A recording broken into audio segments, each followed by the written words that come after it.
Welcome back to the channel, ladies and gentlemen. I would start by saying that I hope you would have had a wonderful day, but it's not exactly been a day since I last saw you, given the congestion of fixtures and given the right turnaround. Today, I have for you everything you need to know regarding Game Week 15. We've, of course, got the captaincy dilemma, for which I presented 7 candidates, which we will go through. I've got a few interesting things and strategies you may not be thinking about, and I'd rather leave it as a surprise for the video. If you have not subscribed already, if you are one of the 40.3% of viewers who watch regularly but have not clicked the button, I would be very grateful if you could do so, if you just check if you have not done so, as we approach and start to approach 6,000 subscribers. Without anything else needing to be said, however, let's get into the video. As alluded to in a previous video, one of my favorite parts of the content production within the week is the captaincy dilemma, which we need to solve. Last week, it wasn't as tough because we had Cole Palmer away to Southampton, albeit Salah blew him out the water. But this week, given the nature of fixtures we have for the respective players, there's a lot more to be discussed this week. And thus, I thought I would take a deep dive again. We've got Salah away at Everton, Watkins at home to Southampton, Haaland away to Palace, Saka away to Fulham, Joao Pedro away to Leicester, Palmer away to Spurs, and Nicholas Jackson away to Spurs, of course, as well. When we had this dilemma in a similar sense in Game Week 13, we established our criteria, which we would use as a set of parameters, and essentially went from there. I will do a similar thing this week, albeit I don't think the parameters are as strict nor as necessary given the dynamics we have this week. Last time, we were really looking for a secure floor from the assets we were picking up because of the nature of the fixtures and how they interacted with the player we've had. But the options this week, I would say, as a collective, are certainly better. And the floors attached to the likes of Salah and Palmer in particular, well, they're much higher. So for me this week, we're looking at optimizing ceiling once again. And if you are to go for one of the differentials, let's say Watkins or Haaland, then I think you'd also need to look at the floor. But out of the more popular options, I think it's there. And we really need to find an edge within the fixture or within the player to maximize our ceiling. So without anything else needing to be said on this section, let's go into the players now. Mohamed Salah is pointing at you and he's pointing at me, almost as if to say, captain me. However, in my quest for upside and through strategic and footballing reasons, I will be once again defying the crown. As mentioned, this is not purely a footballing play as to why I'm not captaining him, right?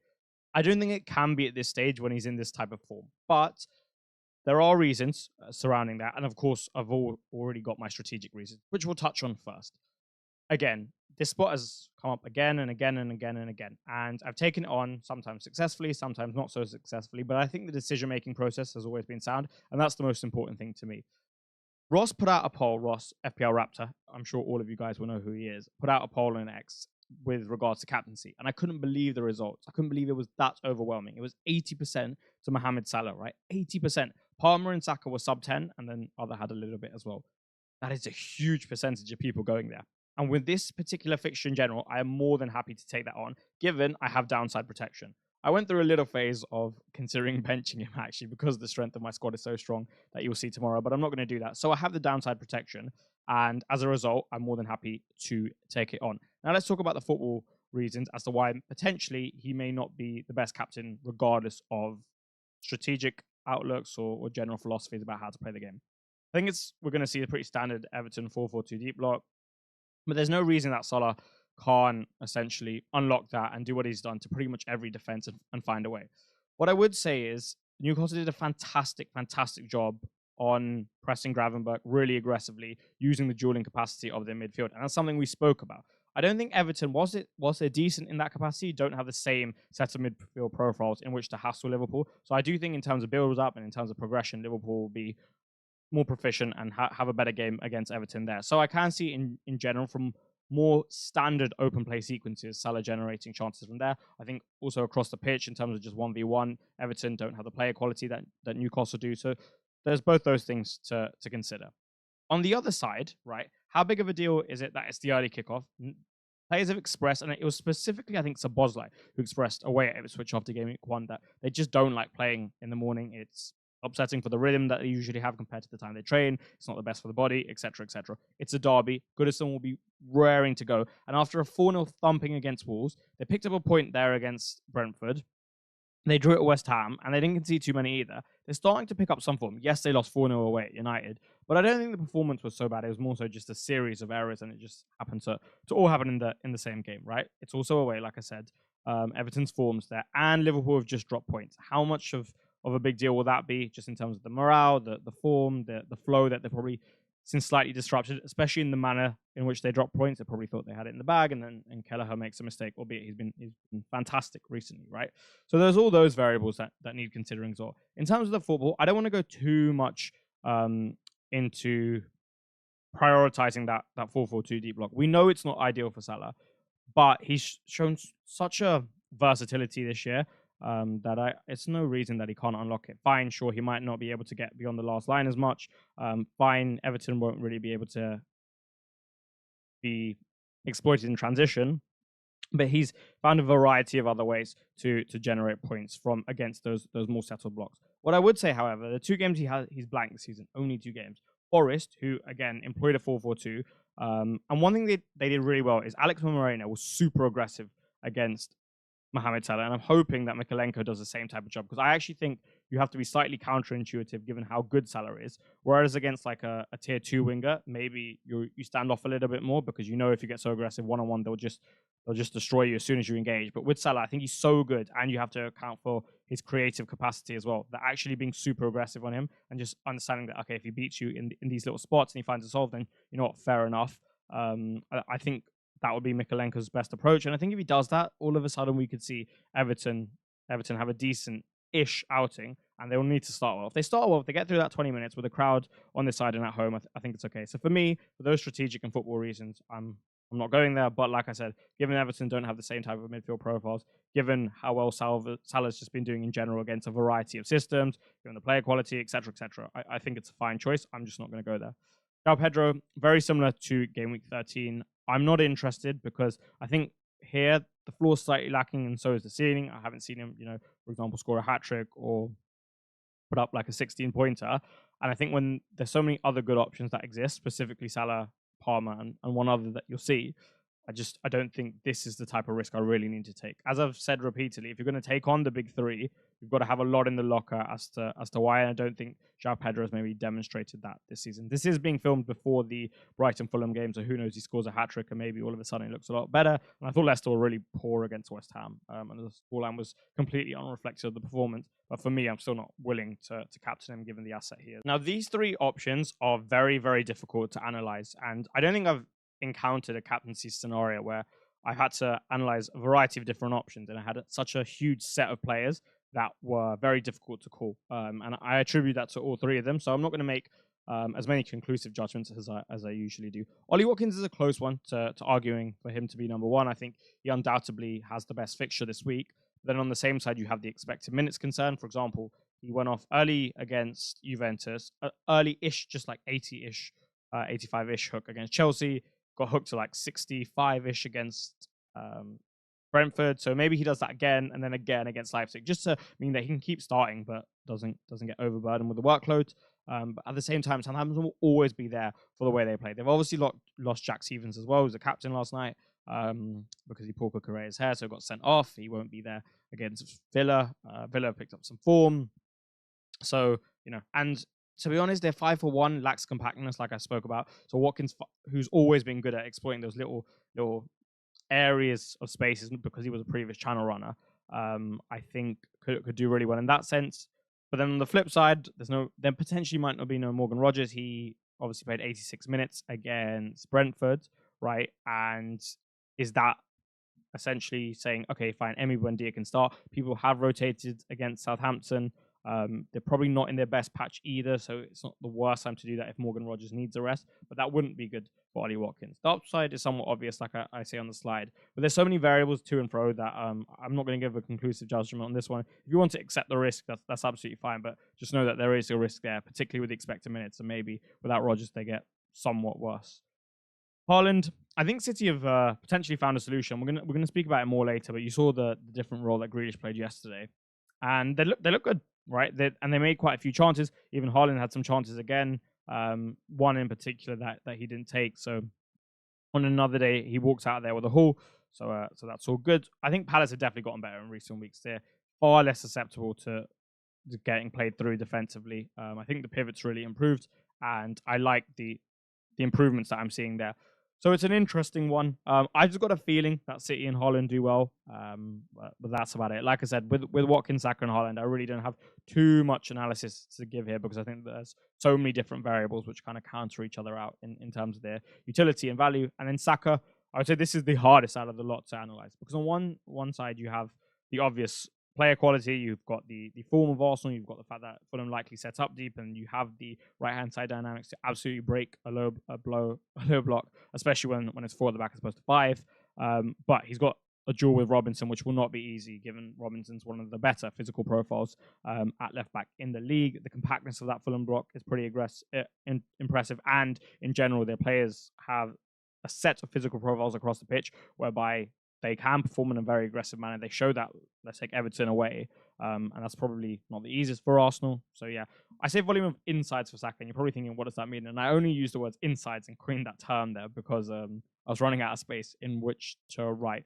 Essentially, it's just how many times can Saka come inside and manufacture one of those opportunities where he can leverage his ball striking or get into position just to shoot in the first place, or play a really good pass / one of those in-swinging crosses to assist, right? And it's how much and how many times can he do that within this type of game? And I'm not sure, because if they do a good job on that left flank, let's say with Alex Iwobi and Robinson doubling up on him, that's very difficult for him, right? I think Odegaard will have a much bigger reliance than usual. Okay, fine, he might drop deeper to pull Iwobi, but Iwobi will know that, especially given the fact that Odegaard spoke about it in an interview as well.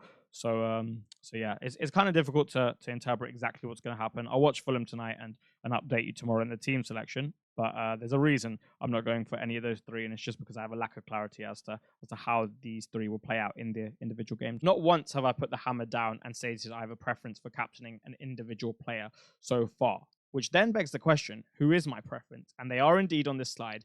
It's just not the one you might expect. And this time, we've clearly gone very, very, very differential because we are indeed taking on the top 3. Now, allow me to explain why. I would say the fixture, and I'm just talking about the fixture here in isolation, as the highest ceiling, which is a slightly weird concept, I understand, but I'm sure you'll grasp what I mean. Everton away is not a fixture in general where the dynamics are ever there for one of your better players to thrive, okay? You'd much rather prefer a Brentford side who go to your place and play in a really aggressive back 4 with that high press, and you can catch them on transition consistently, and you can almost overrun their midfield, okay, and exploit that space in there. That's the type of game where there's a really high ceiling attached to your type of players. But when Everton are in good form, there's a feel-good factor. It'll be a derby at 12:30, and they'll set up in the way they will. It's just not the most ideal and optimal conditions in which to thrive. Obviously, Salah can do so, and I express that. But I'm speaking purely about the fixture here. Then the only other one you really consider is Watkins for Southampton at home, but I explained the things about that which I didn't really like as much. They were more so associated to him, but nonetheless. So most of you don't even own Watkins anyway, right? So there's a variety of reasons why I've decided to go for Nicholas Jackson, and I like this fixture for Chelsea. Obviously, last year we got the hat-trick for Jackson. I'll give that maybe a 2% weighting. It was against 9 men. It's very unlikely to happen again. But just in general, especially for anyone who's played sport at any level, just knowing that you're going to a ground or playing a side that you've had a good record against, I feel like there's always that bit of confidence there. There's always that feel-good factor, okay? So that's one thing. There's no Mickey van der Ven for that game. So in the positions where they do get caught with their high line, that recovery pace, well, his is just not present. And with Jackson's athletic build, I think he can certainly exploit that. Spurs are going to press you, and they're going to press you high, right? Ange Postecoglou has one way of playing, and he's very adamant he's going to play that way, for better or for worse. Chelsea have got players which are capable of vertically progressing through the quality they have, and they have quite a few of them. Even if you put it into the pivot, whether it's Lavia and Caicedo, whether it's Gusto inverting into there, whether Enzo has to drop deep, they've all got the capabilities to play through that Spurs press and thus turn them over. We've got the speed and the 1v1 threat and the directness on the flanks in terms of the wingers and the striker in behind to exploit that. And then, of course, we have the passers in the middle, whether it be Enzo or Cole Palmer as a creative to supply them. So I think in terms of playing through the press, whether this is good for the game as a whole in terms of how likely Chelsea are to win, honestly, I don't really care for this specific thing. Obviously, I'm a Chelsea fan, but all I'm talking about here is captaincy. And if we lose 5-4 and Jackson scores 4, forget the real life implications as a Chelsea fan. I'm delighted, right? just purely in terms of FPL, right? And so that's all that matters to me. Yeah, we'll probably lose the ball sometimes, almost definitely lose the ball sometimes when they press high, but we'll play through them at times. And from an FPL standpoint, that's all I care about. So that's that. They're always susceptible to transition. It's been the main weapon to get against them. And even when you have to soak up some pressure, if you can ever find a spot here or there, which they will provide you with so often the opportunities in which to do so, then you can you can hurt them in that way. For me, in this type of game, especially given the physical makeup of their field, how aggressive they're likely to be, I think Palmer will definitely function as more of a creative. In those long distance transitions, I imagine him receiving the ball when we break lines, and him receiving in between the lines, and then passing and functioning as that provider, as opposed to being the one who's arriving at the end of that transitional type of move. Okay, even when we're in build up and they're in, let's say, a more settled block because we're just higher up the pitch, I wouldn't be surprised to see him, instead of just constantly staying within between the lines, if he's being man marked or there's just reduced space, for him to pull and receive earlier. Whereas Jackson, I think, can always be in and around that box, will undoubtedly get chances against them. He will always have that space in behind on, which he's so well suited to exploit. And considering that I think this is a Palmer assist type of game, maybe, or maybe not the high ceiling type of game for him in particular, given the role he'll have to play, given my concerns and willingness to go against Salah, I just think Nicholas Jackson is the best option, given he's well rested, the fixture, and the stylistic matchup. So that is 99.9% where I will be going. Even I was somewhat surprised that I landed on the Nicholas Jackson captaincy, but so is the beautiful game that is Fantasy Premier League. Big at the Back has been dead, or at least has been hibernating since the very, very, very early stages of the season, but I really do think it could be back. Even Nuno Espirito Santo has abandoned his defensive philosophy somewhat. You see the game at Anfield, where he plays without both wingers. He plays just a bunch of centre midfield profiles with better dueling capacity and different physical makeups to make it a lot tougher for Liverpool. But he doesn't do that at the Etihad. He sees that they have this susceptibility to being transitioned on, and that's the best way to get at them. And he plays Anthony Lang and Jota Silva. And if he's going to do that at the Etihad, even with the quote-unquote weakness there, City's weak, then he's going to do it against pretty much everyone. And I imagine he now has taken a slightly less defensive approach. Do I agree with it? Oh, not personally, but it's his side, and he knows far more about football than myself and his side. So, given he was probably the most defensive side, I would say, in the league, especially considering the talent at disposal, you can kind of just see the trend, which you've spoken about again and again and again, the philosophical shifts. People want to play. They want to play, right? They want to play football, and then they're not going to be confined to always sitting deep just because the big boys are coming to town. So there's just going to be goals on offer, especially when the quote-unquote lesser or worse teams do that. It's going to be even more difficult for them to keep clean sheets, hence why, in recent times at least, it's been quite tough for them. So I present to you four premium options from three teams that are looking very, very good. You've got Timber's triple threat. You've got the open play goal threat, given what he can do. You've got the open play assist threat in particular, especially given he's functioning with Saka and Odegaard on the right-hand side, and we've spoken about this at length in previous videos. And you've got the box threat from set pieces. He had the disallowed goal against Forest in that 3-0 victory, and now he's got one against Man United. At his price tag as well, he could even act as somewhat of a facilitator to get another premium.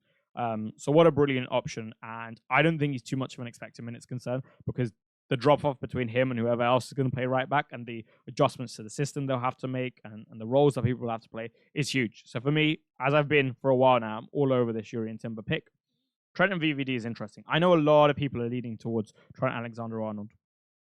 One is 0.5 million more, and in a game state like this, where they've done such a good job with pricing, and there's such a variety of good options, I think this 0.5 is almost even more valuable in this type of game state. So I wouldn't. Not just for that reason. I think also the early substitutions aren't great for you. Yes, okay, fine. It's better for clean sheets. But you're not buying Trent for clean sheets because he costs 6.9 million in this type of game where, as we've seen so far, putting that money into defense hasn't really, really paid off, right?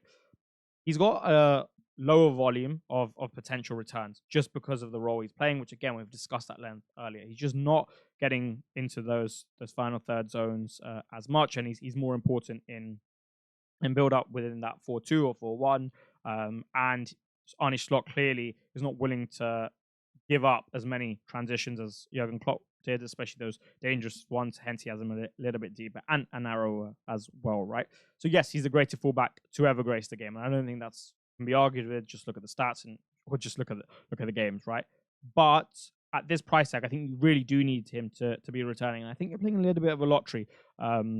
To be quite honest with you. Whereas I think BVD's goal threat from corners is far more secure. Could have had a hat trick against Manchester City, genuinely, if not a brace, would have had at least one if it wasn't for a brilliant save from Ortega.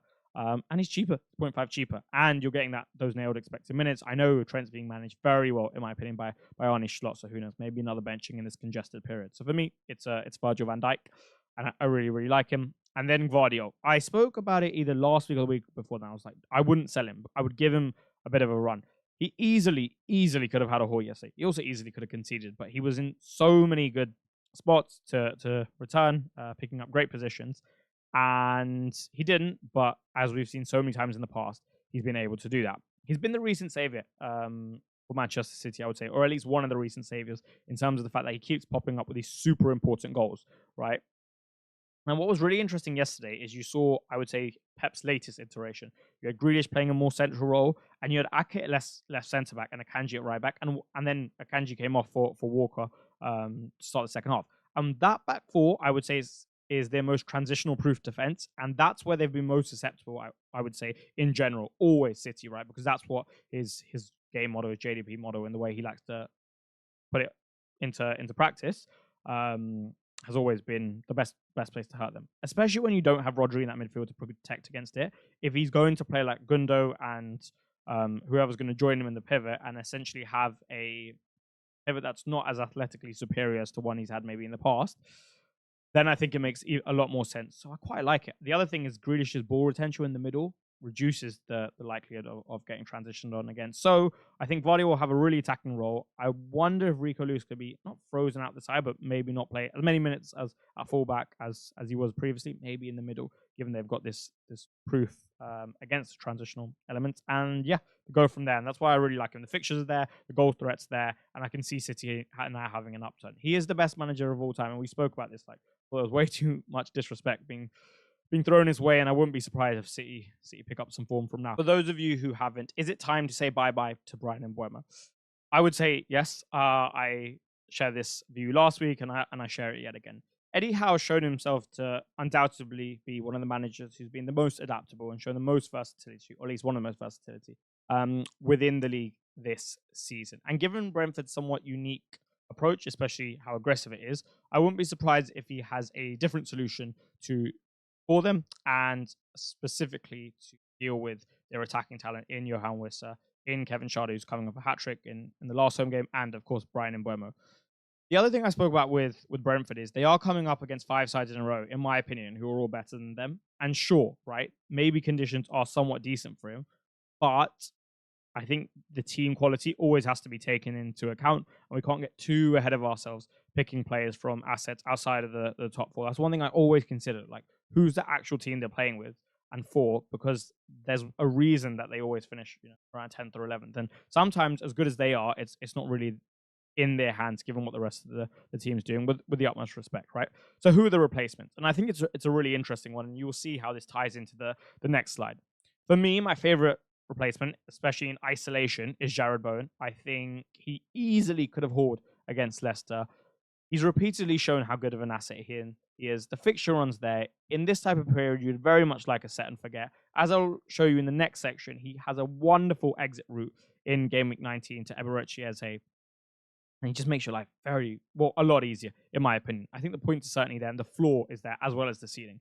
So for me, I think that's great. However, given what I've just shown you about big at the back, and maybe you have a preference for prioritizing them, maybe when everything is taken into account, he's not as good of an option as I've just made out to be. And that ties into the big at the back section that you've just had, and the one we will have in a second, which I shall speak about. But for me personally, I have him really high. Anthony Gordon in isolation is another very interesting one. With Brentford away, Leicester at home, Ipswich away, I believe what it is. There's a lot of upside potentially associated with him. However, is he to be playing at right wing sometimes, with Harvey Barnes coming back inside on the left? His expected minutes have been nowhere near as good as last season, given those early substitutions for Callum Wilson. And again, That's the element of it potentially being a facade. And again, is what he's providing as a player. For example, when you look at Gordon, I think one of the reasons he did so well in those bigger games last year is because they offered him a game where he could exploit space in behind, and transitions were plenty. For example, Arsenal Man United yesterday, especially United, really looked to limit Arsenal's capabilities within that, and same the other way around, right? And if Anthony Gordon's going to thrive there, I think against those maybe more settled blocks, right? Especially if he has to pull wider, especially on that right side. Maybe it's not as good or anywhere near as good as it looks. So that's that. Maybe he needs a rest as well. Who knows? They've got the depth to certainly rest him, in my opinion, especially if he wants to play Isak Wilson up top together. And again, given the price in isolation, okay, fine. But given the price, he might not be the best in terms of the whole game. And Semenyo, in isolation, thumbs up. I think the fixtures are there. The form is there for Bournemouth and himself. The ceiling's probably not, and I've spoken about that a few times. One, because of the fact that he lacks a 10, which I think would suit him most in terms of his goal threat and his finishing. And also the fixtures are there. And he's cheap, right? So he's not blocking that big at the back. Okay.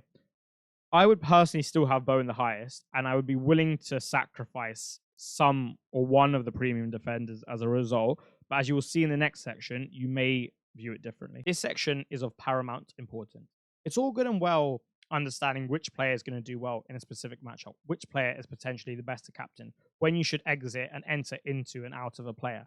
However, you need to be a manager who is able to get to that player, right? You need to have the necessary routes to them. You need to manage your risk. You need to ensure that you're exposing yourself to enough upside, etc., etc. And that's where the management category of being able to understand strategy and the game theory and the mental side of it really comes into play. That has nothing to do with football and is more just your associated to your capabilities to solving a game. So given that's far more along the lines of practical application, which we like to talk about in this channel, I would certainly think that this is an important topic, hence why I am choosing to discuss it here. There are two things I want to talk about: prioritization and hopping on and off. Starting with the form, because I think forms is the basis for the second one, and it's the most important. Last section, I spoke about how I preferred Bowen to either of those two options. However, what if the fact that Bowen is significantly more expensive than Semenyo blocks you from going Ryan Knight-Norrie to Trent? As an example, you are now going to have to prioritize and assess two players as a combination compared to others. You're then going to have to assess what route that's going to take, because then all the moves down the line also probably become different. Even if it appears like, okay, and fine, in game week 18, I'm going to transfer Isak out regardless, you're going to do something in game week 27 as a result.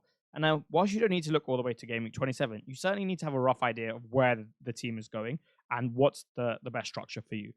So within your selections, you have to think about the macro level picture, especially in this type of period where your team is going to be so susceptible to falling apart given injuries, rotations, and suspensions. We had the first dose of it, right, in the game week just gone. Jackson, Sanchez, Trent, Colwill, Gabriel, and that's just to name a few, right? So I really would say that you need to prioritize certain players as opposed to others, right? And therefore you need to find an edge. For example, right, I went Isak to Watkins, and I'm going to go Watkins back to Isak. But what if I thought it was a greater priority to improve my defense, which is something I consistently spoke about? Well, sure, I'd potentially be 1 point down now on the Isak to Watkins move had I not have done it. But I also would have an extra transfer. Maybe I could use that money to upgrade my defense, and I'd have 0.5 in the bank, right?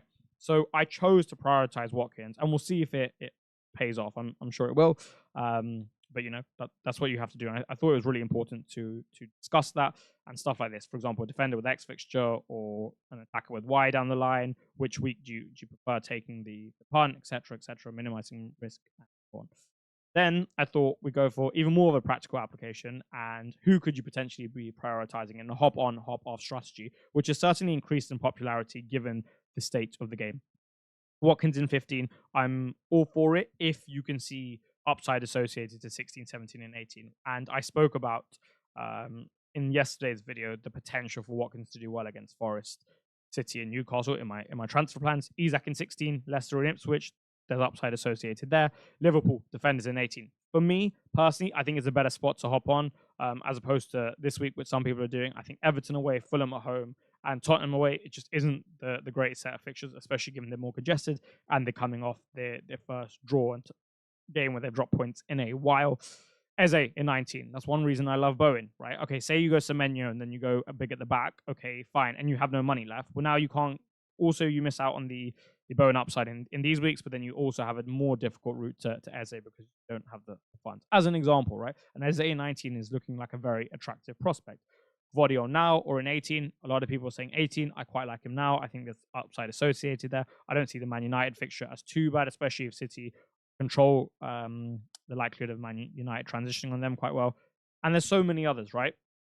So find which are your preferences on the assumption that you like the hop on and off strategy, and then look to exploit from there. And that's all I really had to say with regards to this section, but I do think it is quite important. And that is all she wrote for this video, ladies and gentlemen. If you did enjoy, please do like the video. If you are one of those people who watch regularly, subscribe if you haven't done so. And if you are new around here, subscribe as well for a flurry of content. As you can see, strong start to the season, 133k with Dunk and Joao Pedro to play. No triple captain use, so delighted with the start, and the squad's in very good condition. I look forward to seeing how the team will kick on and line up in my team selection video tomorrow. So I'll see you for that.